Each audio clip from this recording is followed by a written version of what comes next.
In this video, I'm going to tell you how not to binge on the weekend. If you want to control what you eat, control your body, and control your life, then hit the subscribe button so you never miss a video.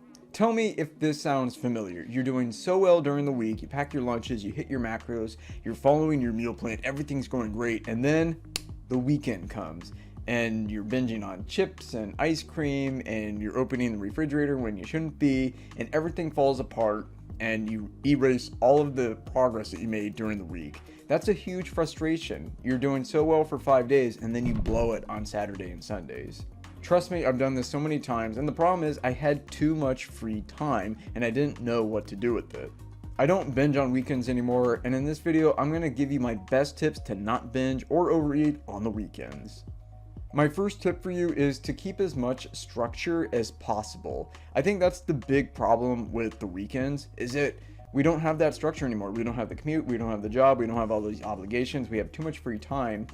Try to do things at the same time every day, even on the weekends. So for me, I like to have my vegetables and my salad around 6 o'clock. And so I do that even if it's a day off or I'm not working that day. I also like to wake up at the same time every day, which for me is about 5 a.m. plus or minus 10 minutes. I don't like to sleep in on weekends. I don't like that inconsistency. I like to maintain consistency throughout the week. I don't believe in sleeping in. I think you need to be as consistent as you possibly can. This not only will make you healthier, it'll also make you more productive and live a better life. Also consider eating lunch at the same time. So if you have lunch at work at 1 o'clock, try to eat lunch at the same time on the weekends. Just pretend it's another work day and maybe do some productive things at the same time that you're being productive at work, because you're being productive at work, right? Go to the gym at the same time, do your errands at the same time. Just try to imagine that Saturday and Sunday, or your day off, is exactly the same as your weekend day. I'm not saying you shouldn't have fun and you shouldn't kick back a little bit, but I'm not saying you shouldn't have fun and you shouldn't kick back, but just know that all of that free time is when you're the most vulnerable.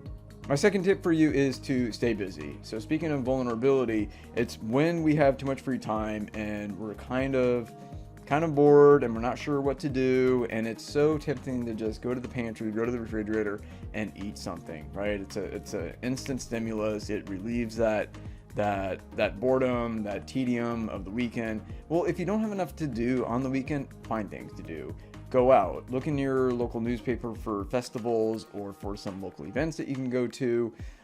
Maybe watch those movies you haven't had time to watch those videos you haven't had time to watch those books you haven't had time to watch, or pick up some hobby. Do something to occupy your time. Don't just veg out on the weekends and binge watch your favorite series. It's not a good use of your time anyway. You're not learning anything, you're not progressing, and you're certainly not doing anything for your health.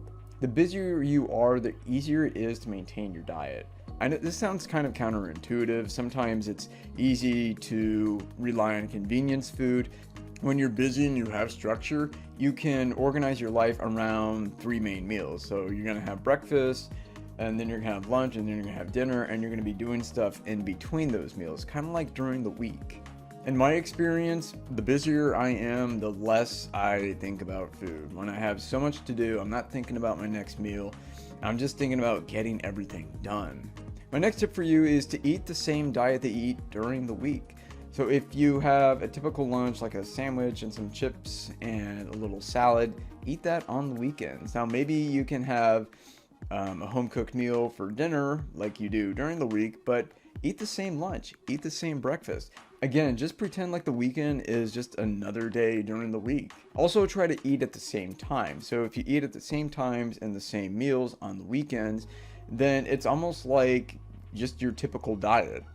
One thing you want to do is avoid the snacking. That's when we get into trouble. When we're at work and we're occupied and we're at meetings and we're with coworkers, we really don't have time or opportunities to snack. The pantry and the refrigerator aren't right there, and we can't misbehave. So pretend like you're at work again. If you don't like pretending you're at work, then maybe you just don't like your job. If you don't want to eat at the same times, or you don't want to eat the same things, then consider a late breakfast or an early dinner. This always helped me on my days off. I could just focus on my most productive tasks in the morning, which is what I do anyway. I eat a very late breakfast and then early dinner. So when you have that early dinner, then you can just relax during the rest of the night, and that's fewer hours for you to get into trouble. So if you keep your eating window 5 or 6 hours on your days off, that's only 5 or 6 hours where you can misbehave. My worst weekend binges are when it started early and it ended late because I had so much time to make bad decisions. My next tip for you is self-awareness. It's my favorite theme. It's the theme of this channel. You need to be self-aware. When are you the most vulnerable? It's probably during the slow times of the day when you don't have a lot of tasks and you don't like to sit in a quiet room all alone. That's the most vulnerable time. Or maybe it's at night when you've done, I don't know, yard work all day, or you've been taking your kids to soccer games or whatever, and now it's the only time of the day when you can veg out and relax. And then nothing is more tempting than opening a pint of Ben & Jerry's ice cream and just watching sports or watching TV. Everybody's different, but you need to be aware and you need to take inventory. It's so important to do that. When are you the most vulnerable? If you don't know, maybe you need to start tracking stuff. What time are you getting into trouble? What time are you thinking about food the most? What time does your appetite peak? This whole channel is about self-awareness. My next tip for you is do some quiet time. I love quiet time. It's one of the best times of the day. I like to do quiet time later in the afternoon, early in the evening. I like to just sit anywhere in a quiet spot, and I put my phone on airplane mode, and I have an app on my computer. Quiet time is one of my favorite parts of the day. What I do is I just sit and do nothing for 30 minutes and I just contemplate and think. I put my phone on airplane mode. I have an app on my laptop called Focus Me, and it allows me to lock any app for any length of time. And so I can't really do anything. It forces me to just sit there and think about life and think about the biggest questions of life. Sometimes I like to zone out. Sometimes I just like to focus on something that's really important in my life. But I like to do quiet time on my days off. It calms down the mind. It's like waking up a second time. You know, when you wake up in the morning and you haven't screwed up, you have that feeling that the day is going fine, at least for the first 10 or 20 minutes. That's what quiet time is. It's like you have a new day, but it's not a new day.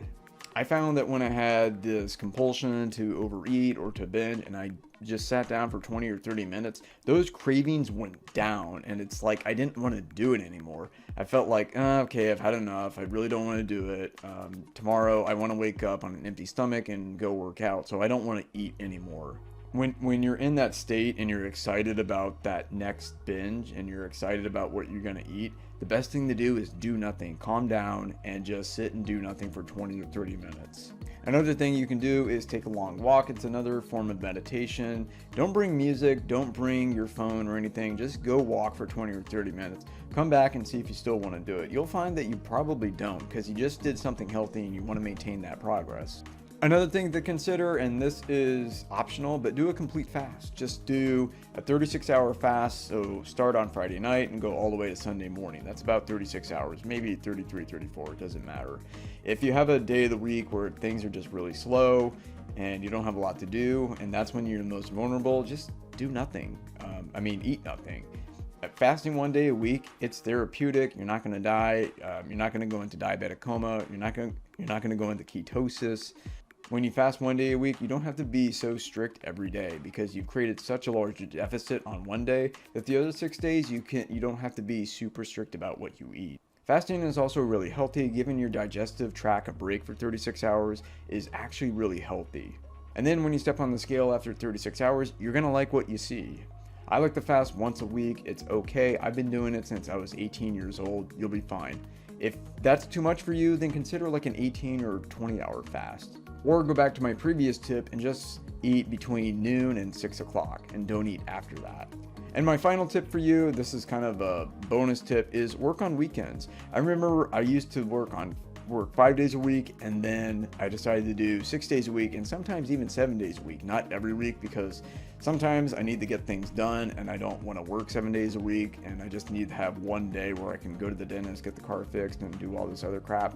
But I remember I went to 6 days a week, and I remember thinking, why haven't I been doing this? It's extra money, I stay busy, I keep that structure. It was actually really healthy. And then I really valued that one day off. I find that I didn't need 2 days off every week. I was just getting into trouble, watching mindless entertainment. I wasn't being productive, and I didn't need 2 days off. 1 day a week was perfectly fine with me.